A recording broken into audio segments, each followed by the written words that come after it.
All right, guys, so today's video, I want to go over the inertia waves. Now, two of the biggest tools we've been using for people in our class is to kind of help, give different aspects of upper body based cardio, open up some different mobility and movement patterns, and just give you different stuff so you don't get bored, have been the inertia waves and the battling ropes. And a lot of you guys watching these videos, you go on Instagram or Facebook, you see all kinds of shit these days. But almost everybody out in TV land has seen the battling ropes before, and a lot of those people have actually used the battling ropes. But not a lot of people have seen the inertia waves. But a lot of the more professional level athletes have been using these, so they've been getting a little more popular. But most people still come to me and say, Jay, what is that thing you're doing, all right? So the inertia waves are a very similar exercise to the battling ropes with a couple unique differences, where when you're doing the battling ropes, right? The ropes are out in front of you, and you're doing the ropes up and down, you're creating these wave patterns. The problem is, though, a lot of times when you do the battling ropes, it's your positioning. The battling ropes, a lot of the force is created with the biceps, the shoulders, and the chest, and we're in this hunched over pattern where you're here, you're bent forward, you're keeping your hands out in front, and it's a lot of overactivation of like the front deltoid, the bicep, the chest, and you get this impinging motion on your shoulder, which adds to, like, if anybody has like shoulder problems or bicep problems, but also just puts you in really shitty spinal position. Where with the inertia waves, right, very similar concept, but the difference is now my base position for this exercise, from the ground up, right, toes in, heels out, knees out, just like I'm always throwing up on you guys. But now I got to engage my shoulder blades and my upper back muscles to keep the rubber bands taut and pulled. So if you notice, my spine is straight in a line now. I'm not hunched forward. It lets me stay more back chain dominant. I'm working to the back side of my body versus the front chain, right? And with the rubber bands, keep my spine straight the whole time, right?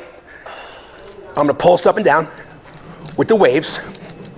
Now, a lot of people think this is an arm exercise. It's not. Look at my hips. I'm getting little mini squatting motions with my hips. I'm dropping down, down, down, down, down, down, down, down. I'm also keeping my shoulder blades tight, and my body going up and down is creating the force. Obviously, my hands are holding onto the bands, and my shoulder blades are staying tight and engaged, kind of like for all you guys who do Pilates exercises. We do the 100, right? We lay on the ground, we keep our legs up, and we shake our hands up and down. Same thing. We're holding an isometric pattern while we create these bouncy spring-like motions to tax the muscle. Or, for those of you weirdos out in TV land that own the shake weight, you remember the old shake weight from back in the day? Same thing, just not as weird of an exercise. So what I want to do real quick is go over some of the main differences between the pros and the cons, show you a couple different variations of this exercise you can do. You can buy these, I think if you go to inertiawave.com, they got an Instagram page, really easy to find. You get them for like 99 bucks each. And it's a great tool because where if you look at the battling ropes, come over here, like if you're like me, I like having my own stuff when I go to the gym. You gotta put this in your gym bag. It's heavy, it's bulky. You gotta pick it up, you gotta carry it around. That's not happening. Where, if I come back over here, you look at the inertia waves, they're small, they're light, they're very compact. I can hook them on the machine, I can hook them onto the wall or a fence, and it's a lot easier to set them up. I can hook them up to my car. There's ways to do it without damaging your car. And now you can take it wherever you want to go. And what I really like about the inertia waves and the battling ropes too is, especially for all my runners out there, all you guys are going to get to the point where you have some kind of lower body based injury. Maybe it's something with your foot, your ankle, your knee. I just had a girl I've been training for years. She's a cross country runner. She broke the outside bone of her foot. She couldn't run for weeks, so she's like, oh my God, I'm gonna lose my conditioning. This is a great way to get your heart rate up and still keep your conditioning, but through an upper body based exercise while your lower body is recovering. What do I mean by that? The muscles being worked on right here, as you're pulsing up and down, the glutes, the hamstrings, the calves. You're generating force from the ground up. Like if I go to jump and leave the ground, I'm using those muscles. I'm going a smaller, more bouncy-like motion, but I'm still training those muscles.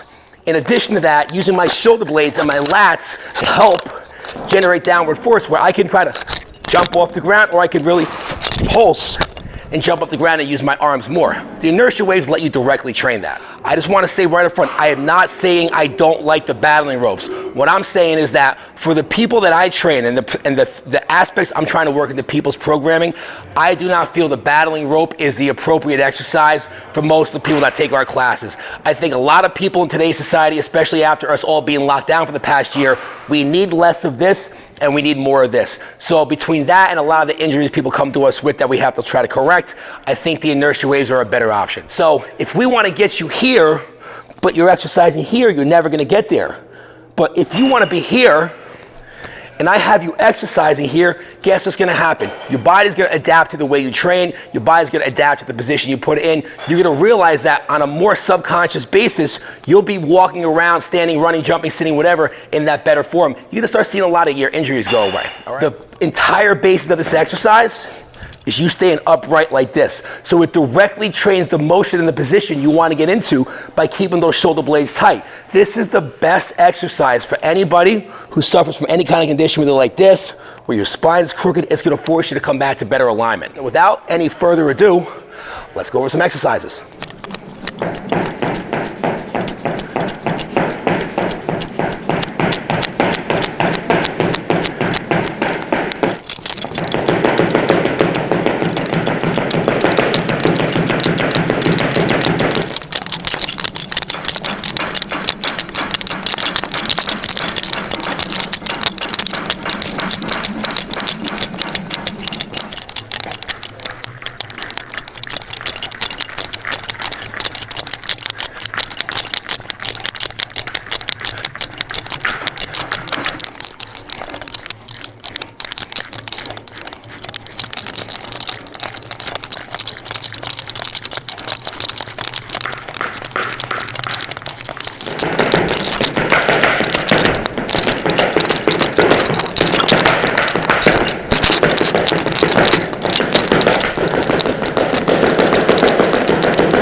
Those are a couple examples of some of the more popular exercises that we use in all of our classes, our training sessions, and the different do-it-yourself and done-for-you programs we put out there digitally. Now, you see I'm out of breath. Altogether, obviously I chopped it up and clipped it up to show you different exercises. I did all those exercises back to back for probably like 3 minutes straight. I'm gonna give you a big piece of advice with this one. Do not hold your breath. Typically, 15 to 35-second rounds for this are more than enough for most people in the beginning. However, it's very easy for you to get lightheaded and nauseous in this in the beginning because it's very high intensity. You're gonna go from 0 to 100 real quick. So if, like, let's say, for example, my foot's messed up. I like doing kettlebells, abs, and sprints on the treadmill.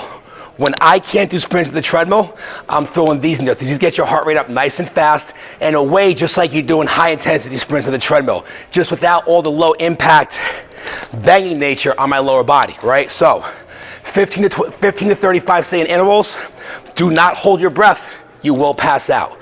But after a while, your conditioning gets a lot better, where you can go for like 3 minutes straight. You're still gonna be tired, but you'll make it, right? However, the entire time I was doing that, I was working intense while I was keeping my shoulder blades together and tight. So the way you train is the way your body's gonna adapt and get used to. So if you're training intensely in a good position, you're naturally gonna adopt that position and everything else you do. That's all I got for this video. Like always, drink water, stay motivated. Don't take candy from strangers or clowns. And if you need more help with this exercise or something else we haven't gone over yet, you know the deal. Shoot me a DM, send me an email. For those of you guys who have my cell phone number, shoot me a text message. Let me know what you need help with. I'm always looking for new content to put out to help you guys. And rather than me guessing what you need, if you tell me what you need directly, I can do a video on it. Thanks for stopping by again. See you in the next one.